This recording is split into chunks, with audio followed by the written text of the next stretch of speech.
नमस्कार, दंडवत प्रणाम. सुगरणीचा खोपा या चॅनलमध्ये आपली मावशी आपलं सगळ्यांचं स्वागत करते. चला आपण आज ढोकळा बनवणार आहोत. हा वेगळा ढोकळा आहे उडदाच्या डाळीपासून. त्याच्यासाठी मी 1 कप तांदूळ घेतला आहे, अर्धा कप डाळ घेतली आहे, अर्धा चमचा मेथी घेतली आहे आणि 1 चमचा पोहे घेतला आहे. एवढं साहित्य घेतलं आहे. स्वच्छ धुवून आणि भिजू घातलं आहे. आणि आम्ही दोघंच असल्यामुळे, दोनच मेंबर असल्यामुळे मी कमी साहित्य घेतलं आहे. तुमच्याकडे जास्त मेंबर असतील तर तुम्ही जास्त साहित्य घ्या. आणि तांदूळ कुठलाही वापरू शकतो आपण. इथे तांदूळ आपण रेशनचा वापरला तरी चालेल. सुंदर असं भिजू घालायचं आहे, आपल्याला भिजू द्यायचं आहे. आणि मग वाटायलासुद्धा सोपं जातं आणि बारीक दळलं जातं. तर मी आता हे मिक्सरच्या भांड्यामधून दळून घेतलं आहे. चला, असं सुंदर दळलं गेलं आहे, बारीक असं. तर मग आता आपण आता याच्यामध्ये दही घालायचं आहे. 3 चमचे दही घालणार आहे मी. तुमचं जे बॅटर जास्त असेल तर तुम्ही जास्त प्रमाणात दही घाला. आणि एका डायरेक्शनमध्ये आपल्याला फेटून घ्यायचं आहे आणि हे फर्मेट करायला ठेवायचं आहे रात्रभर. दुसऱ्या दिवशी सकाळी आपण याचे ढोकळे बनवणार आहोत. त्याच्यासाठी मी पातेलं घेतलं, त्याच्यामध्ये 1 तांब्या असं पाणी टाकून घेणार आहे आणि रिंग ठेवून घ्यायचं आहे. रिंग ठेवा, बाऊल ठेवा एक छोटंसं. तुम्हाला जे असेल आपल्याकडे साहित्य ते आपण वापरू शकतो. आता मी हा डबा ठेवला आहे, त्याला तेल लावून घेतलं आहे आणि तेल लावून डबा ठेवला आहे गरम होण्यासाठी. आणि याच्यामध्ये आपल्याला ठेचा टाकायचा आहे. त्या ठेचा टाकण्यासाठी आपण मिरच्या, मीठ आणि जिरं एवढं साहित्य वापरलेलं आहे.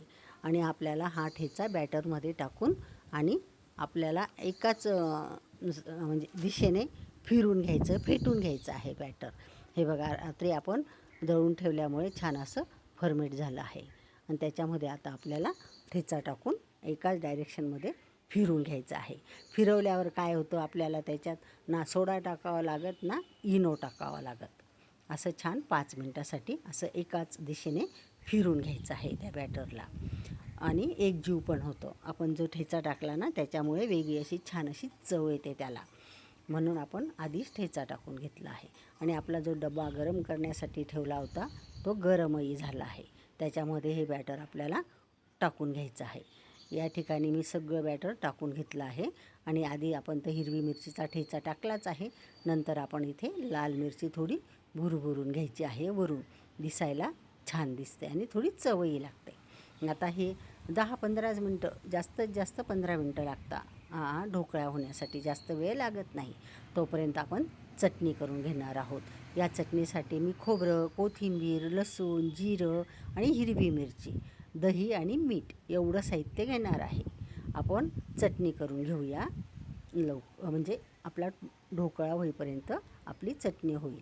म्हणून आधी चटणी करून घे. तेच भांडं घेतलं आहे मी. आधी ठेचा केला ना मिक्सरच्या भांड्यामध्ये, तेच भांडं घेतलं आहे. आणि त्याच्यामध्ये हे आता फिरून घ्यायचं आहे आपल्याला. हे बघा, मीठ टाकून घेतलं आणि दही टाकलं ना. तर तुम्ही, आम्हाला डायबिटीस असल्यामुळे मी गोड नाही टाकलं, साखर गुळ काही, पण तुम्ही टाका. गोड आंबट चटणी अशी छान लागते. बाकीचे मेंबर असले ना माझ्याकडे तेव्हा मी टाकते, पण आता आम्ही दोघं आहोत आणि दोघांना डायबिटीस आहे म्हणून मी काही टाकलं नाही. आणि हे बघा, आपला जो आहे ना ढोकळा तो लवकरच झाला आहे, पण तो आपण गार करायला ठेवून देणार आहोत. तोपर्यंत आपण चटणी आहे ना तिला फोडणीला घालणार आहोत. फोडणीसाठी मोहरी, जिरं, हिंग, कढीपत्ता आणि 1 लाल मिरची एवढं साहित्य. बाकीचं साहित्य तर आपण वाटायला टाकलंच आहे, वाटण्यासाठी आपण जेव्हा वाटलं तेव्हा. आता ही फोडणी घालणार आहोत. तर आता खूप तेल तापलं होतं ना म्हणून मी खालीच फोडणीला घातलं आहे. हे बघा, खूप खमंग अशी फोडणी बसली आहे आपल्या चटणीला. आता आपण दुसरी पण फोडणी तयार करणार आहोत ढोकळ्यांवर ओतण्यासाठी, ते टाकण्यासाठी. आणि हे बघा, ढोकळ्यांनी आपला जो डबा आहे ना तो आधीच सोडून दिला आहे छान असा, म्हणजे आपला ढोकळा छान झाला आहे. आता आपण या ताटामध्ये त्याला काढून घेऊया आणि त्याचे कट करून घेणार आहोत, तुकडे करून घेणार आहोत.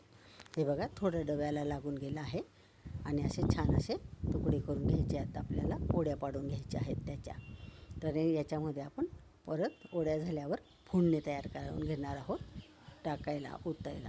हे बघा, किती सुंदर असे झाले आहेत ढोकळे, मऊ लुसलुशीत छान असे होता.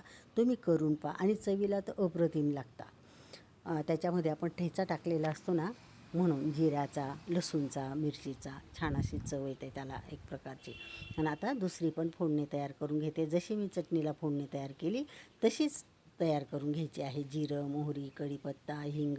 इथे हिरवी मिरची वापरणार आहोत आपण, तिथे लाल मिरची वापरली होती. बस फरक एवढाच आहे. आणि ही फोडणी आपण ढोकळ्यावर टाकून घेणार आहोत.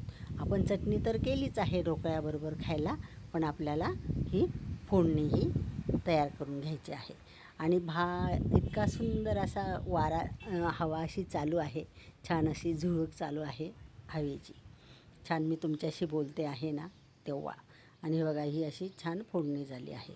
आणि मी आता आपल्या चॅनलवर व्हिडिओ कधीच टाकला नाही, कारण की माझ्याकडे 8-10 दिवस पाहुणे आले होते सुट्टीचे. माझ्या मुली आल्या होत्या, माझे नातवंड आले होते. आणि म्हणून माझं काही जमलं नाही, म्हणून जरा उशीर झाला आहे आपल्या चॅनलवर व्हिडिओ टाकण्यासाठी रेसिपीचा. तर आता मी कंटिन्यू करणार आहे. थोडाफार गॅप पडत राहतो, पण ह्या वेळेला खूपच मोठ्या प्रमाणात पडला आहे गॅप.